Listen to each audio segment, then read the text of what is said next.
He was 10 years old, standing in the hallway holding a pie, and they told him there was no plate left for him. Not even one. This isn't just a story about a forgotten seed at Thanksgiving. It's about a mother who realized her silence was their comfort and what happened when she finally broke it. Would you have walked away or stayed for the sake of family? Tell us in the comments. There were 8 empty chairs, but not one was meant for my son.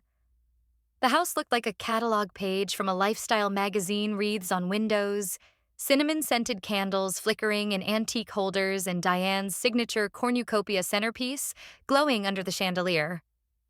Snow drifted down outside like a set piece.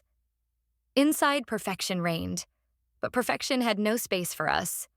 Last year, we had dessert in the garage. I told myself it was just a miscommunication, that maybe we really had arrived too late. Aiden had laughed, then sticky with whipped cream, thinking it was a little adventure. They just forgot to clear the coats, Diane had said with that sweet smile that never quite touched her eyes. You know how cramped it gets. But this year I had asked, pleaded, just 20 more minutes, one more patient with internal bleeding a child, and then I'd come straight over. I didn't need to sit. I just didn't want Aiden to walk into a celebration and feel like a ghost. I parked in front of the house, still in my scrubs, my ID badge swinging from my neck. My eyes ached from the hospital lights. The front windows glowed warmly. Laughter spilled out like steam from a boiling pot. I expected to hear Aiden's voice among them. Instead, I opened the front door of our duplex and found him sitting on the living room couch, knees tucked a paper plate on his lap. Half a cheddar cube, 2 broken crackers, 1 slice of apple pie, the one we'd made together at 6 a.m., crust, uneven, but filled with cinnamon and effort. He was still in his white shirt. He hadn't touched the food. I dropped my keys. Aiden. My throat tightened. He looked up, eyes wide but calm like a puppy trained not to bark. Hi, Mom. Why are you here? Did they bring you back early? He hesitated. No, I walked. From the house, I crouched down, my hands frozen midair. What happened? His fingers fidgeted around the plastic fork. They said, there weren't enough plates. Or chairs. They didn't have room, I whispered. He nodded. Aunt Emily said if I came late, I shouldn't make it complicated. Uncle Brad said traditions start on time. My mouth went dry. They had enough turkey, he added almost apologetically. I think. But the table looked full. I stood. My heart pounded in my ears louder than any ambulance siren I'd heard in the last 17 hours. I didn't take off my coat. I didn't sit down. Stay here, I said. I drove back. The Blake house wasn't far. Their driveway had 3 cars neatly aligned like showroom models. The porch had 2 sets of shoes on the welcome mat, snowless. Nobody had walked Aiden back. Inside, the laughter was still going. I rang the bell, waited 3 seconds, then opened the door. Diane turned from the dining room with a startled smile. Olivia, darling. You made it after all. We thought maybe where's Aiden's seat? A hush. It wasn't loud, just the sudden pull of silence, like someone had turned off the music mid-note. Bradley stood dabbing his mouth with a cloth napkin. Sis, we didn't think you'd come. Things got tight. The table gleamed. 8 chairs, 8 plates. A smaller tray of smoked salmon had its own stand. The cat sat in a plush cushion at the head of the room. Its ceramic bowl was polished. I looked to the sideboard. Our pie was there, untouched, not even opened. Still in the foil we'd wrapped it in that morning. I asked you to wait, I said softly. Diane folded her hands. We couldn't. The children were hungry. You know how it is. Emily brought 2 sides and the ham came early. It's just tradition, I finished. I know. I turned without another word. The hallway light reflected off the photo frames, the family portrait from 2012, where Aiden had been cropped out by the edge. The Easter gathering where he'd been the only one without a monogrammed egg. I walked out, hand clenched tight around the doorframe. Back home, Aiden was still in the same spot. His plate hadn't moved. He looked up when I entered but didn't speak. Neither did I. I knelt beside him, picked up the plate, and set it aside. "Come," I whispered. We went into the kitchen. I poured 2 glasses of cider, set them on the counter. Then I sliced the pie. I didn't care if it was pretty. We ate in silence, 2 people carving space for each other in a world that kept shutting the door. And I knew in that moment that I'd never again ask for a place at their table. I'd build a new one even if I had to rip the old one down to make room. If they won't make room at the table, I'll tear the damn table down. They never screamed at me. That would mean acknowledging I mattered. The warmth of home wrapped around me in a way my childhood never had. The scent of cinnamon and old books hung in the air. Aiden was at the dining table, coloring and his sketchbook legs swinging. Our modest little kitchen still had paint chips on the cabinet corners, and the heater groaned when it kicked in. But it was ours. It was real. I stood by the fridge, staring at his latest drawing, a crooked treehouse, 2 stick figures inside, smiling. No grandparents, no aunts, just him and a woman with dark scribbled hair. He glanced up.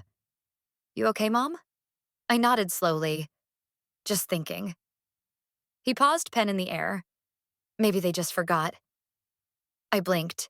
Forgot the plate. Maybe it was a mistake. He looked back down, pretending not to care. Like they were busy or something. I couldn't speak for a moment. I swallowed hard and smiled tightly. Maybe. But I knew it wasn't. Just like it hadn't been last year. Or the year before that. I walked into the living room, opened the small fireproof box from the hallway closet, and pulled out the file I hadn't looked at in years. My fingers traced the ink like it might disappear if I didn't hold it tight enough.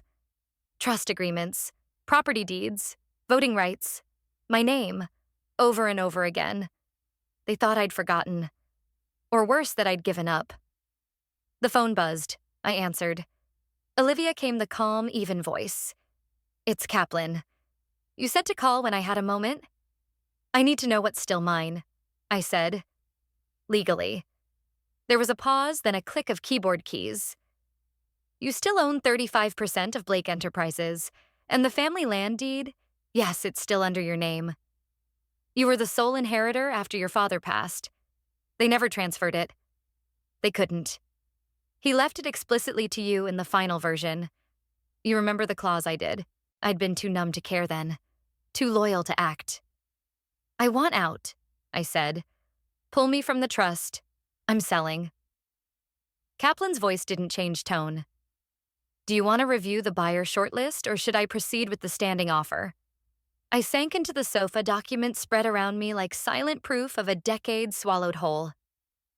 The fire crackled beside me. "No shortlist. Take the standing offer. Whoever's holding the knife, make sure it's sharp." Kaplan didn't blink. "Surgical. Understood." I leaned back, closing my eyes, and the memory came uninvited. My father, pale in gaunt hospital tubes like vines across his chest. The oxygen hissed softly. Bradley stood at the foot of the bed, arms crossed, face unreadable. But my father had reached for me. "You've got the brains," he whispered. "Don't let them bury it under their praise for your brother." That was the last thing he said to me. After the funeral, Bradley made the speech. Diane cried into her pearls. And I handed over my seat on the board without protest. Told myself family mattered more than ego. That maybe giving up my place was a way to earn one at the table. Foolish. I opened my laptop. Pulled up the email Kaplan had just sent. One click and the form loaded. I signed. There. No announcement. No warning. Just ink and silence.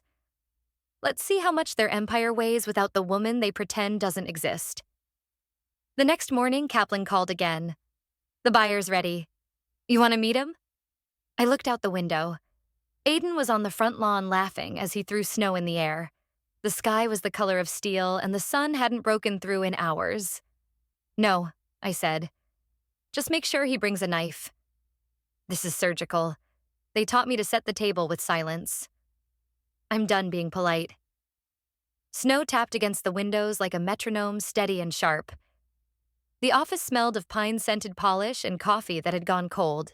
Olivia sat still in the tall leather chair dressed in all black blazer slacks heels, not in mourning but in warning. Across from her, Mr. Howard examined the papers as if they were pieces of a chessboard. His glasses reflected nothing but focus. The conference room of the law firm on 17th Street felt like another world sterile corporate invulnerable. Outside, the Denver streets blurred under falling snow, but in here everything was crystal clear. Mr. Kaplan entered quietly, sliding the final document toward her. Just one last signature. Olivia didn't hesitate. She took the pen and wrote her name in a single sharp stroke. Kaplan collected the page without a word. The deal was done. Howard laced his fingers together. You understand what this means? Dr. Blake, Olivia's gaze met his. You now control 35% of Blake Enterprises, and the land the company headquarters sits on, along with delayed public disclosure per Clause 9.2. Kaplan nodded. They won't know what hit them until the press release. Howard allowed a rare smile. Your brother once blocked my acquisition attempt. Said we were not aligned with the family's values. I'm glad irony still exists in this economy. I'm not doing this for revenge, Olivia said flatly. I know. You're doing it for control. No. She stood. For correction. She walked to the window, watching people bustle below, unaware of the quiet detonation about to shake a family empire. Let them feel the cold. Howard stood as well. The statement goes live at noon. Good. Kaplan's phone buzzed. He read the screen. It's up. Across town at Blake House, the perfect holiday facade was cracking. The headlines spread like fire. Blake Enterprises faces hostile restructuring as major stakeholder exits to rival. Subtext. The empire is bleeding, and it's internal. Olivia's phone rang. She let it buzz 4 times before answering. Diane's voice cut through sharp and trembling. What the hell did you do? Olivia didn't raise her voice. She didn't need to. Just making room. For my son's plate. And then she hung up. Empires built on silence don't collapse. They shatter. The boardroom lights were too bright. Sterile. Cold. Bradley sat at the head of the table, jaw clenched as board members muttered over the latest news. The headline still hovered on the wall-mounted screen like a noose. Howard and Kane acquires major stake in Blake Enterprises. 35%, someone hissed. That's not just a seat at the table, that's leverage. Bradley ran a hand through his hair, resisting the urge to hurl his tablet. We're initiating emergency arbitration. This can't stand. It's airtight, another voice replied. You should have seen it coming. Outside the headquarters, protesters had gathered, not with picket signs, but with sympathy. Supporters held up printouts of an open letter from Uncle Jerry, a retired firefighter and family relic no one had paid attention to in years. I remember when Olivia stayed up 3 nights straight to keep me breathing after my stroke. She doesn't take up space, she makes it. Always has, even when no one made room for her. The post had gone viral overnight. Hashtags trended. Make room for Olivia eclipsed the Blake family's glossy legacy. Back at Blake House, Diane stared at the certified letter in her hands, eyes wide behind her gold-rimmed glasses. Her lips moved, reading it silently again. And again. Notice to vacate or pay monthly market rent for property located at 741 Cedar Ridge. She let the paper fall to the table. Emily sat across from her, thumbing her phone with growing panic. I just posted a story about this. Something neutral. You know, like, let's not let bitterness destroy families. Diane blinked. Bitterness. Well, she did just sell out to a competitor, Emily offered, trying to laugh. Diane didn't. The comments under Emily's post poured in fast. How dare you weaponize family guilt? This is what happens when you exclude children from dinner tables. She built her own plate and served you consequences. Emily turned pale. I didn't mean. Diane waved a hand. It's too late. She's turned the narrative. She didn't say anything, Emily whispered. Exactly, Diane snapped. She didn't have to. Meanwhile, Olivia watched from her office at the hospital. Charts lit up her monitor. Outside the break room window, snow drifted gently past. Her name was all over the news, all over social media. But she said nothing. Let them unravel themselves. She checked her phone once. Aiden had sent a meme, a cartoon knight sitting at a massive table, sword and all. Look, Mom. He brought his own chair, too. She smiled just barely. Back at Blake House, Bradley slammed the kitchen drawer shut. This is a mess, he muttered. A PR nightmare. A financial hemorrhage. She outmaneuvered you, Diane said softly, still holding the letter. He turned. She outmaneuvered us. Diane looked up, voice brittle. No, we underestimated her. Her hands trembled now, the paper rattling between her fingers. Bradley said nothing. She stared at the hardwood floor, eyes distant. We didn't just underestimate her, she whispered. No, we erased her. They taught me silence. I'm letting them drown in it. The conference table sat in eerie stillness, polished to a mirror shine reflecting nothing but emptiness. The chairs, once symbols of power and control, were vacant now. No board members arguing over margins. No laughter echoing off the glass. Just silence. Thick and final. Bradley stood alone in the boardroom sleeves, rolled phone forgotten in his hand. Another client had pulled out. That made 6 this week. Howard's firm moved fast, cutting through the infrastructure like a surgeon with a vendetta. Except this wasn't personal. It was clinical, brutal in its efficiency. He stared at the company logo on the wall. Blake Enterprises. The gold lettering felt gaudy, now a hollow monument to a legacy built on favoritism and forced smiles. At Blake House, the doorbell rang for the 3rd time that hour. Real estate agents, photographers, appraisers walking the halls Diane once ruled. She followed them like a ghost in pearls, murmuring things like, "This was where we hosted New Year's, and the chandelier's original, you know." But no one asked. The agents measured and nodded their voices, dry, transactional. The kind of detachment Diane had perfected herself now turned against her. She stood in the doorway of her own bedroom, untouched since the letter. Her eyes lingered on the family photo on the dresser, the kind taken professionally coordinated outfits and hollow cheer. Olivia wasn't in it. She never had been. Downstairs, Emily sat scrolling through her phone. She had posted another vague quote about loyalty and forgiveness. No one liked it. A private message sat in her outbox. You've proven your point. Is destroying your family worth it? The scene tag never appeared. Across town, Olivia stood with Aiden at a community soup kitchen. Steam rose from large pots, laughter bounced off the tiled walls, and trays clattered in the hands of those grateful simply to be acknowledged. Aiden wore an apron 2 sizes too big. He smiled as he handed a bowl to an elderly woman who tousled his hair. They're nice, he said later, drying his hands. I like people who don't pretend. Olivia knelt beside him, wiping soup from his sleeve. Me too. She didn't speak of the voicemail from Diane that had come in earlier. Didn't mention the photo Emily sent her own toddler framed next to a note that read, "We still have family. We could fix this." Instead, she tossed her phone in her bag, unopened, unheard. Diane's voice crackled faintly in the background as the voicemail played one last time. This house is just walls now. I hope you're happy. She was wrong. Olivia wasn't happy. But for the first time in years, she was free. If there's no seat for you at their table, build your own. The house smelled of roasted turkey cinnamon and something Olivia hadn't felt in a long time: safety. Laughter floated down the hall from the kitchen, punctuated by the clatter of glassware and the occasional, "Don't touch that yet," from Nurse Carrie, who was arranging desserts like she was preparing for surgery. The wooden table was old secondhand when Olivia bought it, but now painted with care, every corner smoothed by hours of sanding and coats of forest green. Aiden had added little drawings along the legs, stick figures, a sun with sunglasses, a tiny stethoscope he insisted was for Dr. Valdez. Valdez entered with cranberry sauce and a crooked smile. "Don't worry," he said. "No quiche this time." "You're learning," Olivia teased, taking the container from him. Carrie slipped Aiden a small box wrapped in newspaper comics. "It's silly," she whispered. Aiden unwrapped it to find a tiny keychain, a gold-plated chair. "So you always have a seat?" she said. He beamed, clutching it tightly.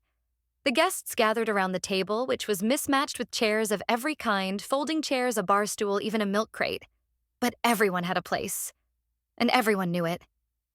Midway through dinner, Aiden stood up with a toy microphone someone had brought as a joke.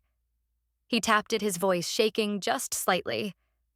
"I'm thankful that this year I didn't eat alone." Olivia reached out and held his hand. She didn't cry. She didn't need to. The peace on her face said everything. Across town, in a house now quiet and cold, Diane's voicemail still lingered on Olivia's phone. It began with hesitation, ended with something that might have been regret or maybe just performance. Olivia listened to it once, then deleted it. Later, as dessert was passed and stories shared, Olivia's phone buzzed again. An Instagram notification. Emily had tagged her in a post, a filtered photo of her kids, a quote overlaid in cursive font. "Family is everything. Forgive before it's too late." Olivia stared at it for a moment, then smiled. She hit remove tag. No message. No reply. Raising her glass, she stood and looked at the people who had shown up not out of obligation, but choice. "To real family," she said. "The ones who see you and make space." There was a quiet hum of agreement, the soft clinking of glasses. "They taught me silence. I learned voice." They closed the door. "I built a house. And in it, my son always has a seat." Under soft lights and among chosen kin, the final chapter wasn't loud, but it echoed. What had begun in exclusion ended in quiet triumph, not through revenge, but through unwavering refusal to remain invisible.